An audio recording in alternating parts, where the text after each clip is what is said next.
Welcome to the role of media technology in early childhood development. I just want to remind everybody as we get started here that this will be recorded and posted to our Common Sense Education YouTube channel, along with any of the links and resources that we'll be sharing with you tonight as we discuss them. My name is Melissa Cleaver, and my role in Common Sense Education is our outreach manager for the state of Nebraska. And tonight's event is being brought to you by Common Sense Media, and along with our partners here in Nebraska, the Buffa Early Childhood Institute from the University of Nebraska. We also have Creighton University as one of our community partners, Nebraska Early Childhood Collaborative, as well as Nebraska State Department of Education. So we are super thrilled to have them as our partners and that all of you are able to join with us. I also want to just remind everybody who's attending that if you're seeking to earn certification or your certificate of attendance for your contact hours, please be sure to fill out the survey at the very end, and our community partner in ECC will be sure to send you a certificate via email. With that, I am so excited to introduce to you our evening's moderator, Dr. Amy Mart from our the Director of Professional Learning from the Buffa Early Childhood Institute, University of Nebraska. Amy, thank you so much for giving us some of your time and facilitating tonight's discussion. It's going to be a good one. Really a pleasure to be here with you. Can you hear me now? Might have had yes, a second absolutely. Good. All right. Thank you. Thank you so much. Thanks to Common Sense for hosting this event and to the other co-sponsors. I think it's going to be a really nice evening. I'm thrilled to be here. I know we have heard since the beginning of the pandemic concerns from families and educators just wanting to make sure that they are using technology to its full advantage to support their kids' learning and development. You know, I think the pandemic has affected everybody differently, but one universal truth seems to be that everyone is on technology more, right? That from our youngest to our oldest. So I'm really glad that we could come together tonight to talk a little bit about this and have these incredible experts sharing their perspectives on some of these issues. So I'm going to introduce our panel, and then we'll get started with some questions, and we will open it up for questions from the audience. So please keep those at the top of your mind as you're listening to our panelists, and share those, and we will post them to our panelists as we're going along. First, I'll introduce Ellen Galinsky. Ellen is the Chief Science Officer and Executive Director of Mind in the Making at the Bezos Family Foundation. Thanks, Ellen, for being with us tonight. Next is Dr. Jean Hearn. She's the Director of Elementary and Early Childhood Education at Creighton University here in Omaha. Thanks for joining us, Ellen. Jean, that is. And Jen Malone is the Education Services Manager at NECC, that's the Nebraska Early Childhood Collaborative. Thanks, Jen, for being here. And last but not least, Dr. Michael Robb, who's the Senior Director of Research at Common Sense Media. So thank you all for being with us here tonight. We've got a lot of really interesting stuff to cover, so I will pose some questions, give you all an opportunity to answer, and we'll try to keep things moving along and save plenty of time for some audience Q&A as well. So one of the big pieces that's been released recently about children's media use is from Common Sense Media. This is the fourth in a series of reports like this that you all have done, kind of evaluating children's media use in young children ages 0 to 8. So I'd like to start with you, Michael. Can you just share a little bit with us about what are some of the most interesting trends that you all have seen across these 4 reports?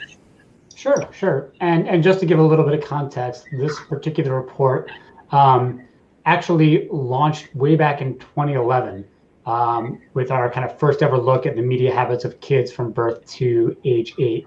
And the goal of this study has really been to act as a benchmark and to track media use over time so that we can understand the really incredible and far-reaching presence that devices and media have in the lives of our youngest children. And so this is actually the 4th iteration of this study.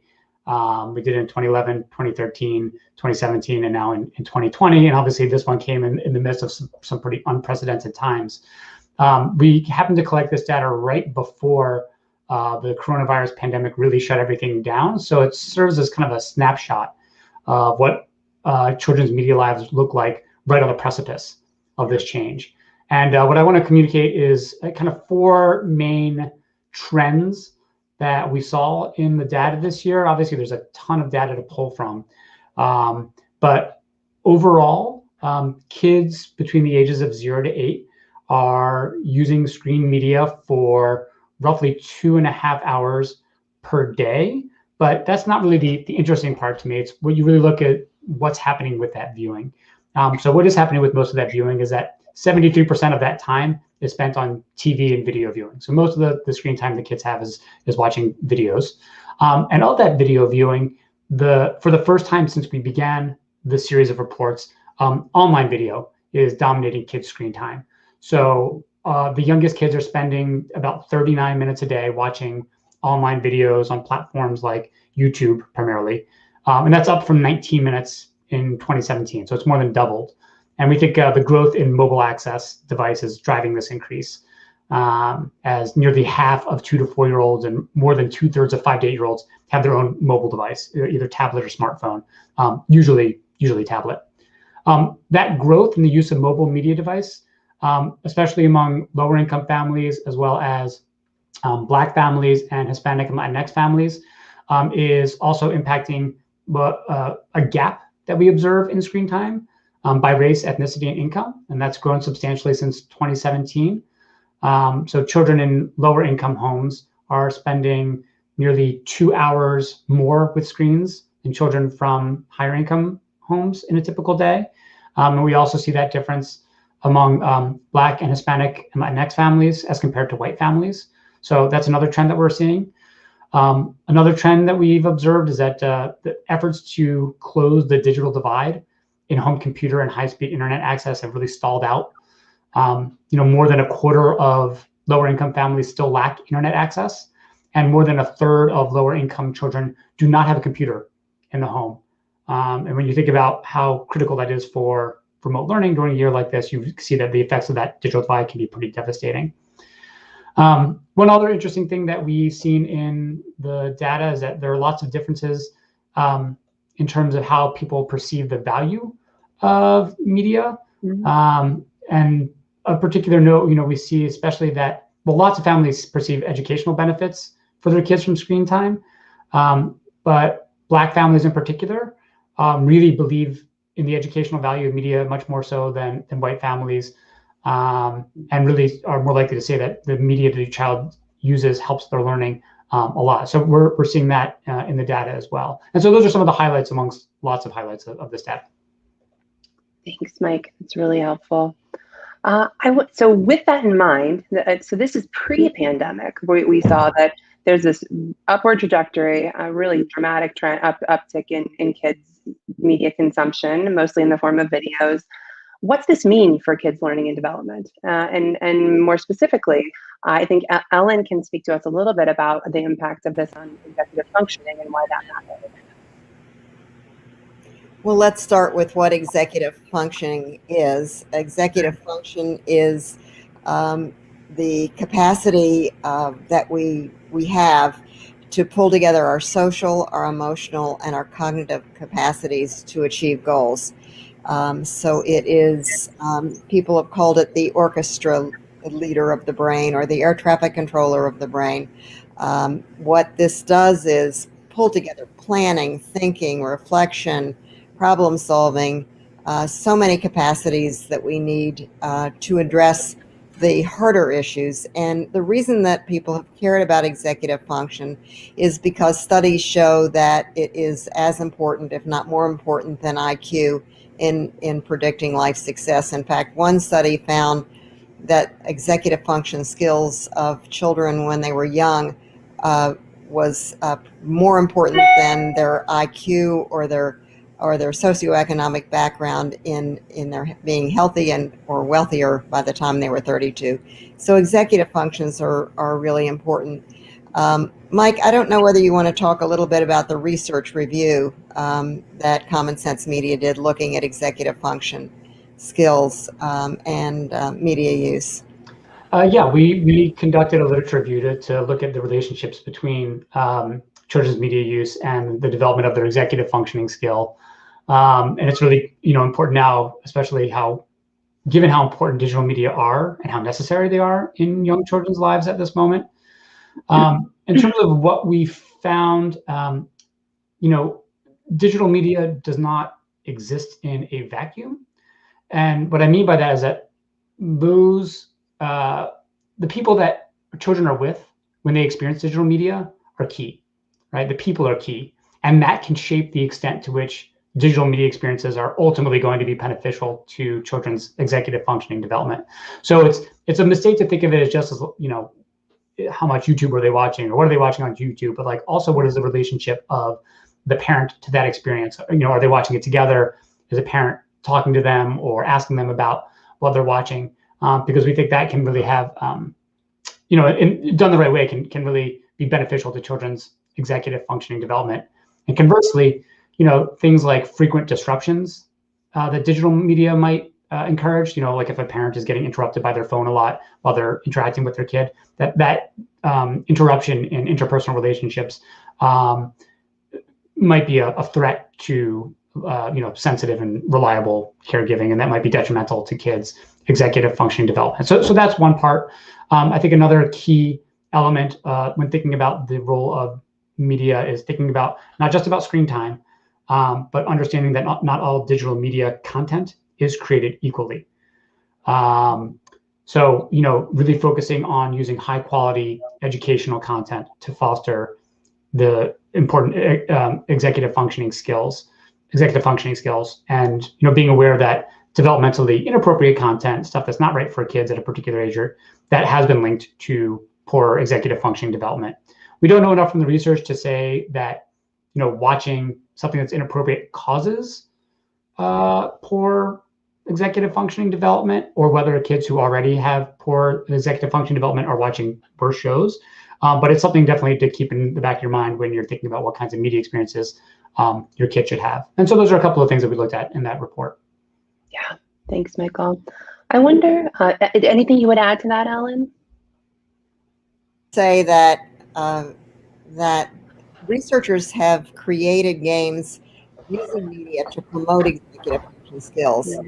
So I just want to underline what Mike said about content. It really does depend on the content. Media use can be developed to help kids. There are three components of executive function skills.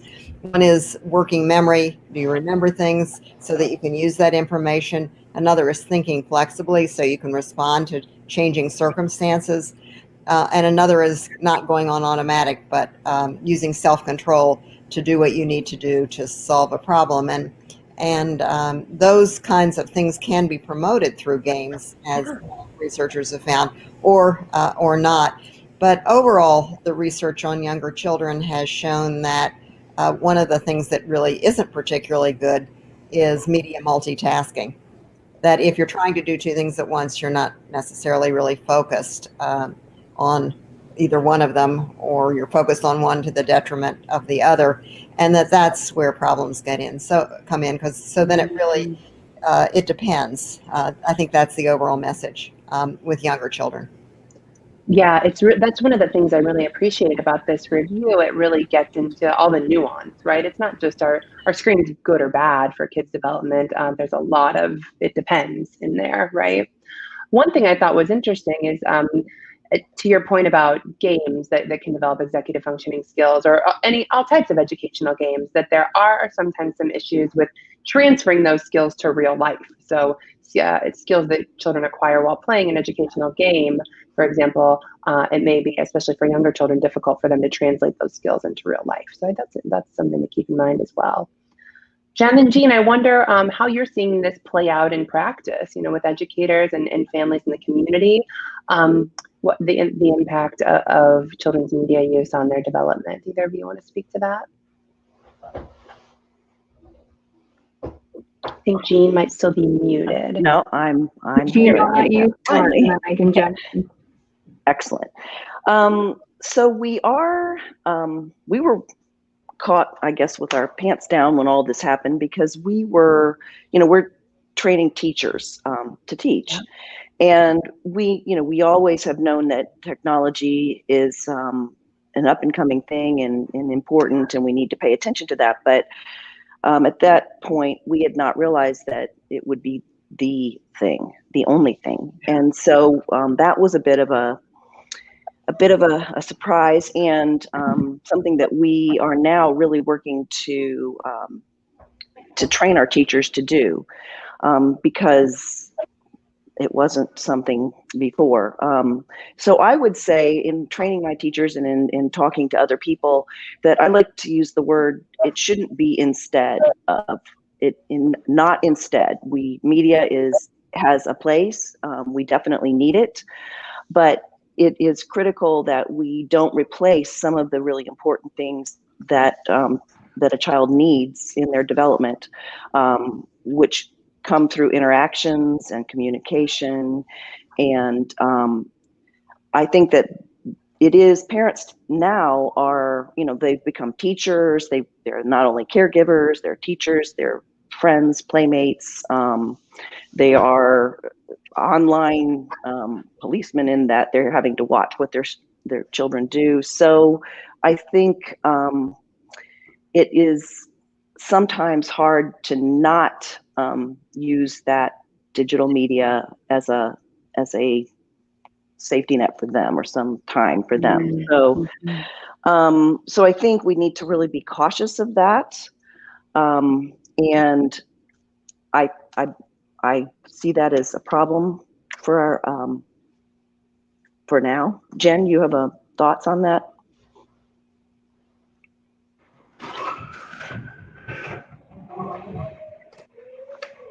I do. Being that I work within an early Head Start program, we get the opportunity to participate in a continuous improvement process every year called self-assessment. And in that process, we analyze data and we discuss what's going well and potential areas of growth. And for the last couple of years, technology has landed on that list. And we've had several discussions on how we can utilize technology to improve or enhance the services that we're offering to our children and families. So it's been on our list, it's been on our radar, but the pandemic definitely bumped it to the top of the list. And it's forced us to really think about utilizing technology, but utilizing it intentionally. Technology has been our lifeline, right, for social connections right now. So I think we're starting to realize that if we utilize it as a tool to enhance learning and relationships, it can be really useful. So it's just making sure that we're, as Ellen mentioned, and Dr. and Michael, like, that we are being very thoughtful in the what and the how, and that we're educating and empowering those caregivers to know the technology do's and don'ts. Yeah, thanks, Jen. Ellen, I wanted to ask you, are there different findings or different recommendations that you would make for older children? So these reports cover kind of the whole spectrum from birth to age 8. Are there special considerations for children on the older end of that? Yeah, I spent a long time this summer looking at hundreds of studies myself about the impact of older children, and it's actually, interestingly enough, the National Academy of Sciences, which had a commission on older children, that would be kids from about 9 on through high school, came up with a statement saying that despite all of the furor about it, that there really wasn't any evidence that it was documenting the effects, that it was so negative, and yet there's a lot of fury about it.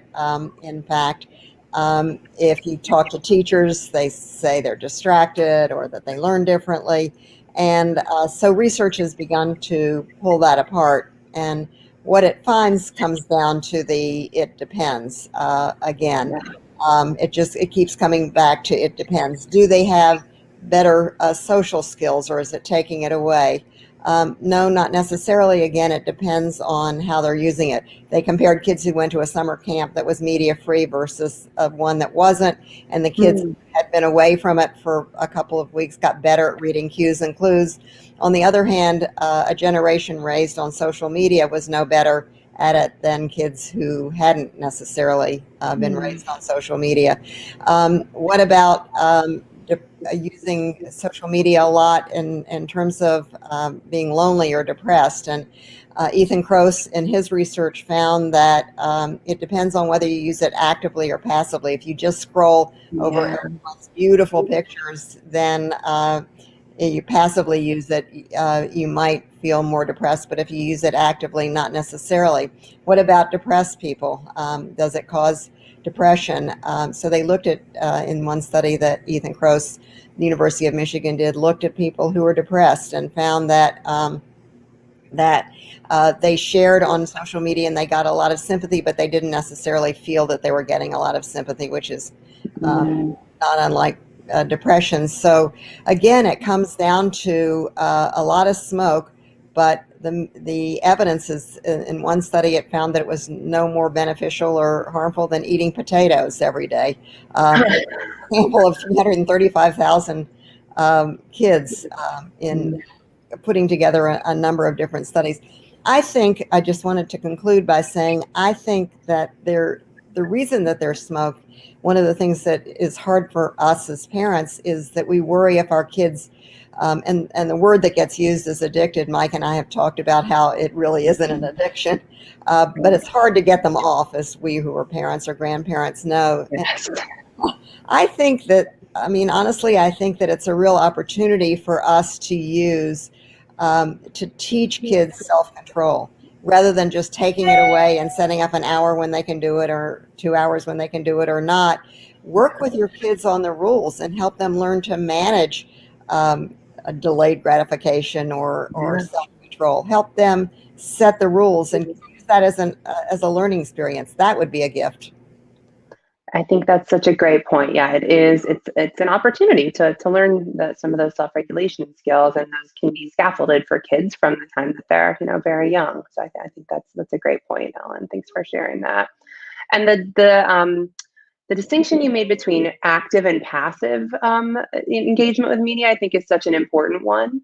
And even for young children, you were making that point for older children, but certainly for younger children as well. When we're thinking about what types of media our children, or what ways in which they're engaging with media, trying to err more on the side of active engagement versus passive as maybe something for folks to keep in mind.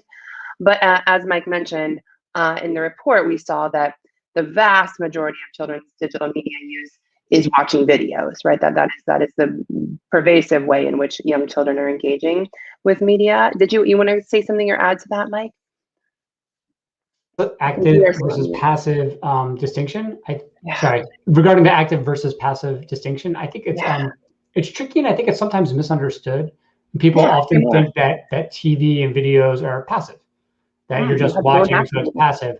Whereas I don't think it's quite that simple, because when I think about active versus passive, I'm thinking about something that's like active in terms of being minds on, right? Like really being and asking a child to really attend to something, pay attention, and maybe like learn something. So like if you're showing your kid, a really good high quality TV show, there's lots of great PBS kids shows, your classics like Sesame Street or Mr. Rogers. I wouldn't consider those viewing experiences to be passive necessarily, because kids are really actively engaged in like processing the content there. So I wouldn't make that assumption. And there's also plenty of interactive things that are actually fairly passive in terms of like minds on engagement, and Ellen mentioned kind of like passively scrolling through people's like beautiful pictures, or just anybody who's been on the App Store and downloaded numerous crummy free games for their kids. You can see there's lots of time wasters on there that are not very good at actively engaging kids' minds at a higher level.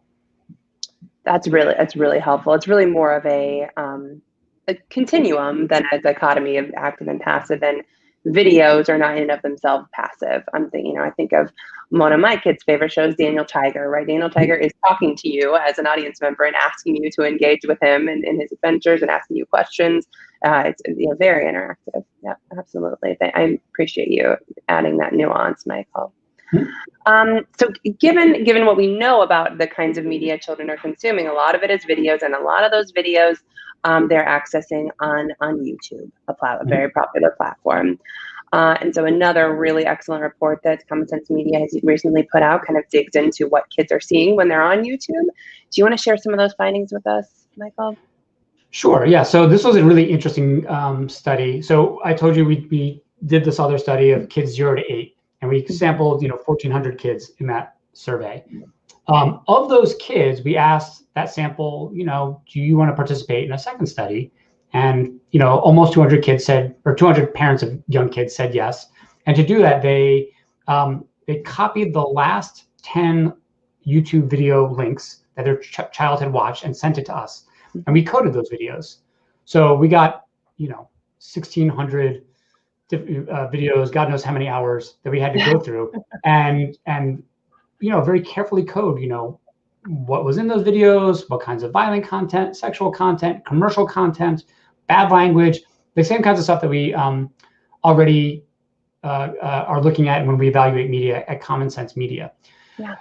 And so what we found was lots of iffy stuff. Like the number one thing that really jumped out to us when we were looking at all these videos is how pervasive advertising was. Yeah. It occurred in 95% of what we classified as early childhood videos, which was more than the amount of advertising that you would find in videos targeted at older audiences. We found lots of times that educational content might be obscured by the advertising in a video. So you'd be like learning a lesson or something in a video, and then a little banner ad would pop up and block something that was important for actually learning the thing. Yeah. We learned that about 1 in 5 videos that were viewed by children 8 and under contained ads that were not age appropriate. So, and that really ran the gamut from things that were, lots of political ads, alcohol ads, some underwear ads, weird things that you would not expect to see on kids' videos. Interesting. About half of the videos featured or promoted products for kids to buy, right? So there's a ton of consumerism in these things. They're really mostly watching what we would say as entertainment content, not educational content. And again, a lot of the entertainment content involves like brands or commercial things that are just really rampant. Of the kinds of negative content that you might expect to see besides advertising, they're most likely to see physical violence. So about a third of the videos that we saw contained at least some mild physical violence, and sometimes much more than mild violence. So yeah, it was kind of a real mixed bag of what they were watching on YouTube. I mean, YouTube for sure could use a better experience in terms of like providing really good high quality content to kids in terms of the real world viewing. It's undoubtedly true. There's plenty of good stuff out there, lots of good DIY content and learning videos and all that stuff, but it's not at all clear that young kids are actually watching that stuff at, on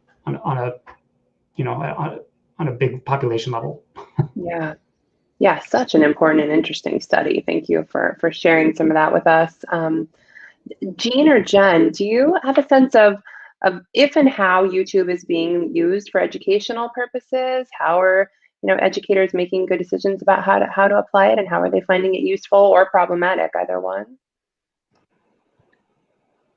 Jean, you may have more of an answer for teachers. Yeah. Mine would be more for families. Mm-hmm. Sure. So I do think that teachers are using it and you can find some really good things on there. So as they said, it's really just about intentionality and making sure that you're vetting what you are showing. I also think it's important to I guess offer advice to parents so that you can and help them to monitor, because as I mentioned, they are really in that position now with a lot of content being placed online. I think talking to the parents about YouTube Kids and some of the things that they can do that would be helpful. For example, there are some parental controls that they can use that would be so that videos don't just continuously roll. There's a stop place. But I also love Ellen's idea about helping kids learn to control that. That inhibitory control is also something that you can encourage. But I also, the other way teachers can use it is they can make their own videos. So, and that would be to show parents how to do certain things, how to, how to do a math problem, or how to actually use the apps that they are choosing. So those are that's another way that the YouTube can be used. Nice. Some sort of educational videos for families about how to use some of these platforms. That's nice. Jen, would you add anything to that about how YouTube's being used for educational purposes? Yeah, I think for our early childhood programs, our teachers have utilized YouTube to create their videos, right, of them reading a book or doing an activity. And then we've chosen the Seesaw app in our program. There's lots out there, but they create their videos on YouTube and then use Seesaw as the tool or platform to share it out. But I think a lot of our work is just continuing to spread the word and educate parents on what to be on the lookout for, and empowering parents to know what to look for when your child's young, and then as your child gets older, teaching them what to look for. Just like what Ellen said, it's just like after you read a story with a child, you have questions that you ask them, right? Who's the character? What's the setting? What was your favorite part? We can do that same thing after viewing something on YouTube. Tell me about the game. Tell me about what you did. What did you learn? What was your favorite part? And then there's times in there too where you could say, did you see anything weird? Was there anything that made you a little uncomfortable? You can start to teach kids about the ads. And if you see something, stop, push pause and stop and find an adult. Or, I think we can start teaching children how to be responsible digital citizens. Because kids really, digital literacy, right? Like kids are only going to get the full benefit of all the technological tools that we have if we as adults do the work to be proficient in what they're given. So right. Great point. And something that really shines through to me in what you said is that the experience for a child of viewing something, whether it's a movie or a YouTube video, with a trusted adult versus viewing it alone on a screen it's a completely different experience for the child in terms of its educational value and its impact on their learning and development. So viewing together, like reading together, I love the analogy you drew there, is certainly preferable in many cases. So thanks for mentioning that. Absolutely. I think Jean mentioned something about that at the beginning. It's not instead of or to replace a moment, right? You can utilize it to really build relationships and for learning. So yeah. Watch a silly YouTube video together and laugh about it. Yes, absolutely. Yeah. Ellen, did you want to add anything to this conversation? I was just going to tell you a funny story. Please. My daughter changed so that there wasn't YouTube watching, changed her passcode. My grandson watched it backwards and memorized her hand movements and got in. Wow. That's called working memory. No, I'm seriously, I love that. Directed behavior, right? But one of the things that we often do is watch cruddy ads together and then talk about what do you think that person was trying to sell? And I think that that's a valid argument for buying that. Do you think that the kids that you see poised playing with the toys are really having fun? Are they doing it just like acting in a television ad or that sort of thing? And so really teaching consumerism by watching the ads, and how effective do you think, on 1 to 10, how effective was that ad? Did you want to buy it? Why or why not? And if we're not talking about watching really cruddy ads, but just the ads that are okay, but that are on helping them learn how to be good consumers. I think that's important. Yeah, and those kinds of questions are really pushing their cognitive development, right? Getting them to think about their thinking, right? It's really, really important. And for that, how would you sell it? Yeah. One of the things that one can do, though, we talked about teacher programming. I've always thought that we could use this to have kids become the creators of media. Yeah. Not just have them be the consumers, but have them make up their own shows or learn how to make a cartoon by flipping pictures or those sorts of things. Yeah. With their phone, they can record anything. So have them make content. Yeah, I'll put in a plug for a series of resources that we produce here at the Buffett Institute about digital storytelling for young children. That was in partnership with our colleague Chip Donahue, and those are all on our website. I can get the link. Let's see, I can get it to Jennifer here for her to post, but we have a couple of videos and a professional learning guide all around that very theme of putting the means of production in children's hands to become producers of digital media. Very cool stuff. I think, and Melissa or Jennifer may have to help me out here, but I'm pretty sure Common Sense Media has a list of high quality videos out there on YouTube too, with, content creators that you can trust. So that would be a great place to start too, just to give families a list of places to start and feel comfortable. That's great. We have a list, not just lists of really good YouTube channels that are safe for kids at different ages, but lists of high quality apps for kids at different ages, lists of like good creative tools. We were just talking about like creating that are great for kids. Lists of books and TV shows that are great for like family movie nights. And we're talking about embedding the media experiences within that relationship, since the relationship is really where most of the learning is happening. Yes, we have a lot of those resources at commonsensemedia.org. That's really helpful. Go ahead. Go. Oh, no, go ahead. Well, I was wondering, because this study was done before the COVID pandemic, I was wondering if there might be a shift now. I mean, I know that they're still watching videos, but I also think that we're using a lot more apps and a lot of social media, and some of those things can be harnessed, as we've been talking about, to really enhance learning. Yeah, I think we just need to be careful and make sure that they're reachable for everyone. How easy are the apps to use? Are they easy? Can they show students learning? Make it visible? Is it expensive? Are there costs involved? Those kinds of things we need to really think about. Yeah, that seems sensible, Jean, that in this context, although children may be using technology more, they've shifted more towards using technology as a tool for learning, right? And lots of young children now have been engaged in schooling online, which is, the proportions, right, of what they're doing with their devices could change in this next round of research. It would seem definitely possible that's going to change, and also very possible that I think there's an assumption that kids are just going to consume as much screen time as humanly possible. But I think what this pandemic has shown is like how desperate they are for human contact so much of the time. This is going to be a nice reveal, I think, for a lot of people. Yeah, absolutely. And they do just like with anything, like they get full eventually. They've had enough, and they will know, they know when to put it down.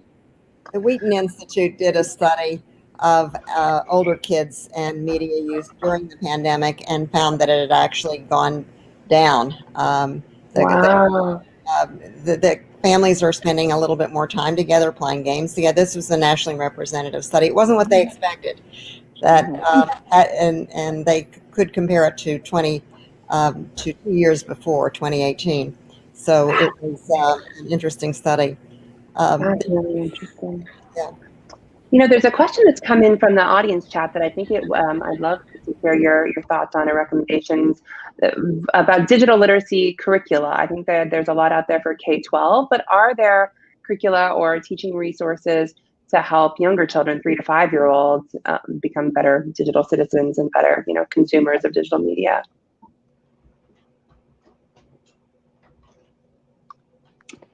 So I can start with that.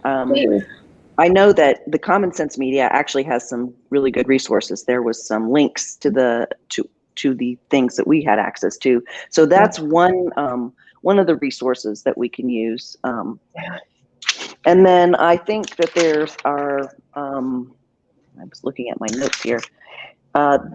There's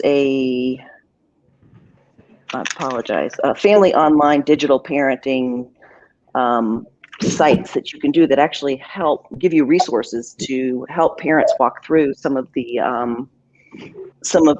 obstacles that they might be hitting, and then it gives them like some contracts that they can use and discuss and discussion points with their kids. It's really very clever. So Nice. I can put that link up too. That'd be great. Thanks, Jean. Other folks have resources or recommendations? In Common Sense Media, the Wide Open School. Yeah. At the beginning of the pandemic, a bunch of us went to Common Sense Media and said, kids are going to be watching a lot more media, obviously now. Yeah. Why not make it easy for the parents and for the kids? And so there's really a curriculum that's age appropriate, that's vetted for every day, that are educational materials. I think it's a wonderful resource for families. So you don't have to go through looking at everything. There is a curriculum for you by age, Wide Open School, and I saw it was in the chat. Yeah, that's great. Thank you for sharing that. As a parent, I'm interested to know about that one. Yeah, and the wide open school resources includes pre-K specifically. So for the people who are interested in what's available for the youngest children. And I should also mention, it's not just media activities. I mean, there's lots of kind of get off the couch kind of stuff and activities and offline activities for people who have intermittent or limited access to media and technology that they can do offline. So there's lots of good resources there. Very helpful. Well, another question I have is how can we build parents up as the term media mentors has been used, right? So how can parents model good media habits and help their children develop good media habits? What do parents need in order to be able to serve as effective media mentors for their children in this time? I'll let kind of anyone jump in on that question. Start with a funny story if you want.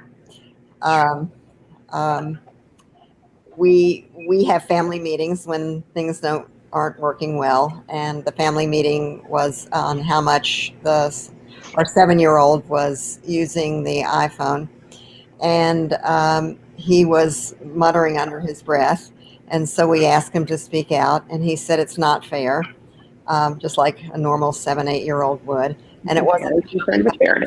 Yeah, he said, because mommy gets to use it. And she said, it's work. And he said, oh, no, not always. And he had a list of the the games she was playing, the friends she was talking to. And from there on, they negotiated his media diet. One thing that I do want to say is that researchers who study this often talk about a media diet the way you would talk about a diet of food, that it should be limited. You should be gorging all the time. It shouldn't be everything, and that you should be selective about what it is that you watch or get involved with. So I think that's a good way. One thing I think that that has happened during the pandemic is that we used to see media much more as it's bad, it's good. I think now, since we all need it as a lifeline, I'm hoping that we can understand that it's more nuanced. It depends. It's a tool. Yeah, the quote that is at the opening of that executive functioning piece about media is so pervasive that we shouldn't even be thinking about whether it's good or bad. It is the context of kids' development. So how can we make it maximally beneficial? I like that a lot. Michael, were you going to jump in? Yeah, I wanted to pick up on this idea of being a media mentor, like as a parent. And we already talked about part of this. So talking with your kids about media and tech, or playing and watching together, like that's definitely one thing you can do in terms of serving as a media mentor. But so staying engaged with them, showing interest, that's going to breed comfort and bonding and camaraderie, and that's great. Another thing, teaching new skills to your kids, and they don't have to be super complicated things, but especially young people, like how to use a mouse, how to do a Google search, how to charge a device. Like these are things that are part of like the mentorship and like learning how to use technology safely and in like the ways that we want them to learn. And then also to follow their interests. So kids have lots of different interests. Some kids are going to be interested in dinosaurs or Minecraft or like, I don't know, Taylor Swift or whatever. But use those interests to support positive engagements with media and technology. So like, find that cool dinosaur app or sign your kid up for, a Minecraft coding camp, or maybe like have them watch like a really good Minecraft video with you, or take a digital, like use a digital music making app together, something like that, right? Yeah. Try to follow their interests as best you can, and you'll also get more out of it and be mentoring them along the way. That's great. Those are really helpful tips. Jen, Jean, anything you add? Michael, that makes me think we've had to do a lot of coaching and teaching of teachers recently about what's good for kids, right? Yeah. We've always done this. We're still doing what we've already done and what we know to be good for kids. We've just we need to modify it. We need to do it in a different way. It's like, I remember when I was into princesses as a kid and I made a diorama, right? We're just not doing that anymore. We maybe take a child's interest and, like you said, we find an app on dinosaurs or something, but you're still doing all the things that we know to be great. We're just doing it in a different way. I mean, one of my favorite resources way back in the day, I used to work at PBS, and they had this model called read, view, do. And it was just a way of like taking a media experience, but extending it in lots of other ways. So like take that media experience, take the watching the video, but also read a related book, and also do a related activity, right? This is it. Like you're just trying to kind of build off into the real world from a media experience that kids like. There's nothing wrong with kids liking media. Like we should be harnessing it. I like media. Lots of people like media. Of course, kids like media. We should not always be treating it like, with a 10-foot pole, like we have to keep away at all times. Yeah, the important perspectives. Jean, anything you'd like to add? I just think it's a real good opportunity too to use problem-based learning. So, I mean, and that's, I think, kind of what we're talking about, and what Michael was talking about. It's almost that problem-based approach where we can get the kids really involved in the media, but also in other projects, and it's fun to do group work on media, so we can teach teachers to harness that, and as Jen said, there's lots of different things that we can take that we did in our classroom and just shift things around and use that in a digital way. Yeah, can definitely be a tool for collaboration. People think of media use as being isolating, right? It doesn't need to be. I have an interesting question. I'll start with you, Ellen. As we think about, the research that Michael described about YouTube and the pros and cons of various media platforms, what role should content creators, and media platforms be playing in trying to better support children's learning and development? What should they be doing? I think that there's an enormous opportunity, even a financial opportunity for media creators to start to do really good media that could promote executive functions, that could promote problem solving, that could promote creativity, that could promote imagination, that and it's out there.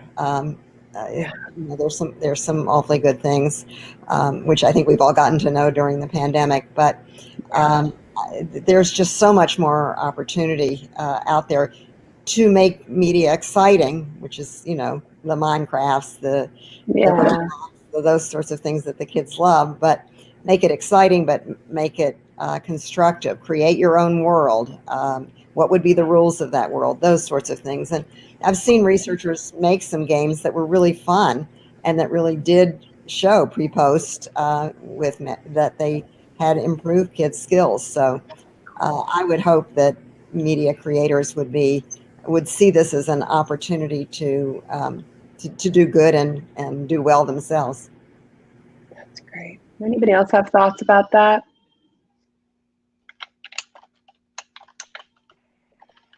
Well, one final question I have then, for both families, parents, and teachers, are there any, sort of a few mental heuristics or rules that folks can keep in mind to assess whether a piece of digital media is educational? I know early on, Michael, you talked about, people making this distinction, and some families, maybe overestimating the educational value of what their children are consuming. How do we know if something's educational or actually supportive of kids' learning and development?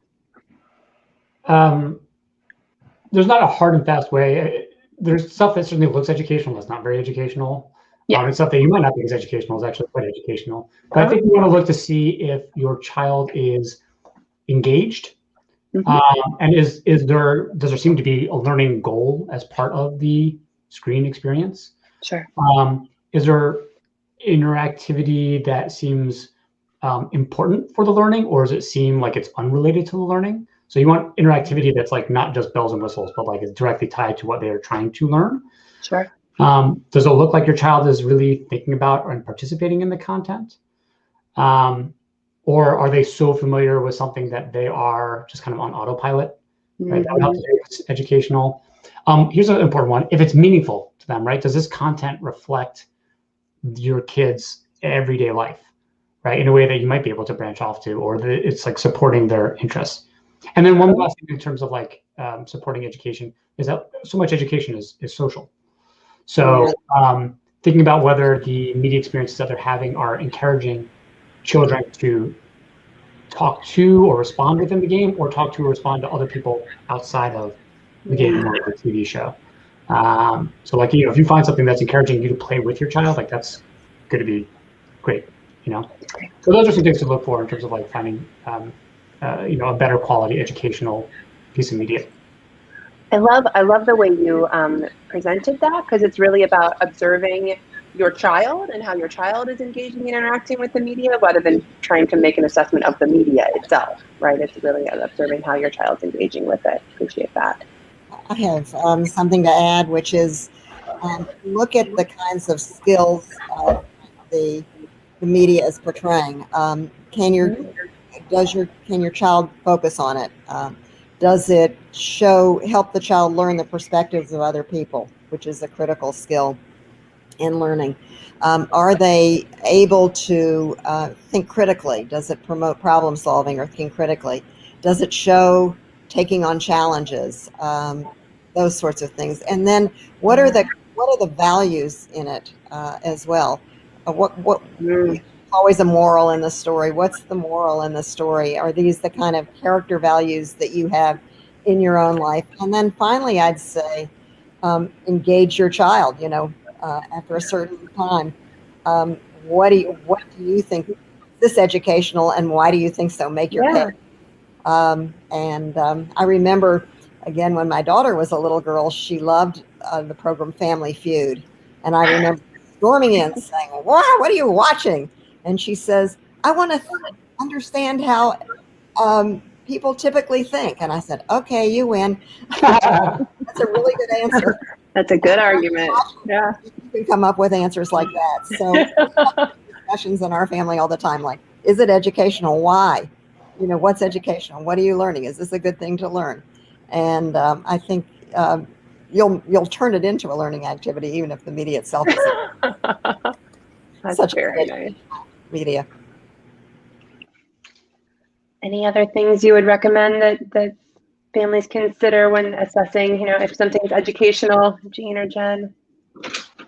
I would just say also make sure you're watching with your children. I mean, I think that we've talked about that, but that is important to interact with your child as they're watching, and have that conversation, which is one of the ways you would see if it's interesting or meaningful to them.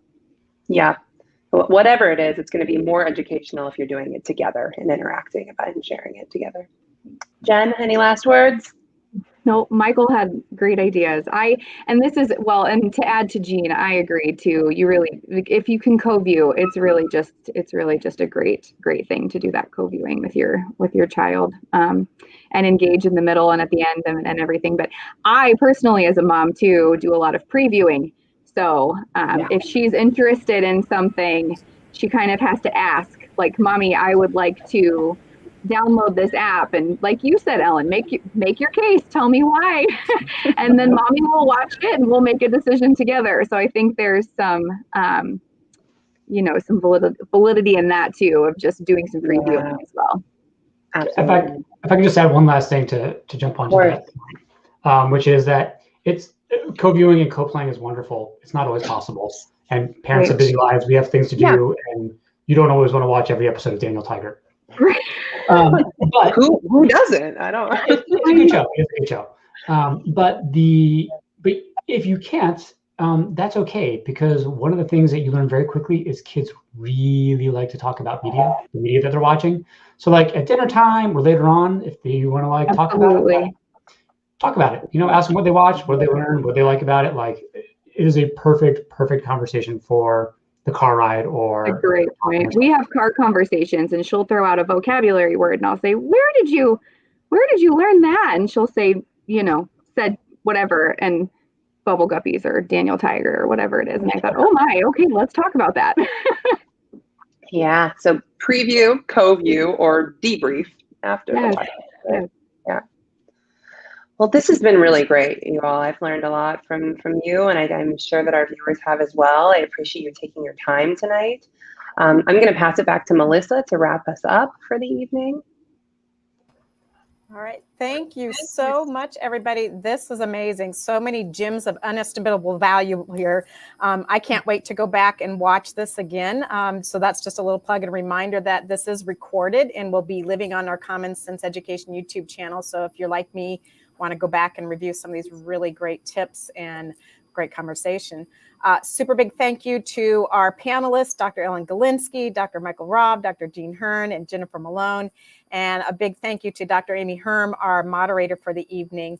And just want to remind you, everybody, in the chat, there is the survey. So please take that survey, especially if you're needing these contact hours to be recorded. And thank you again, participants, for staying inside in this cold weather night here in Nebraska. Those of you that are local, and joining us for this evening's event.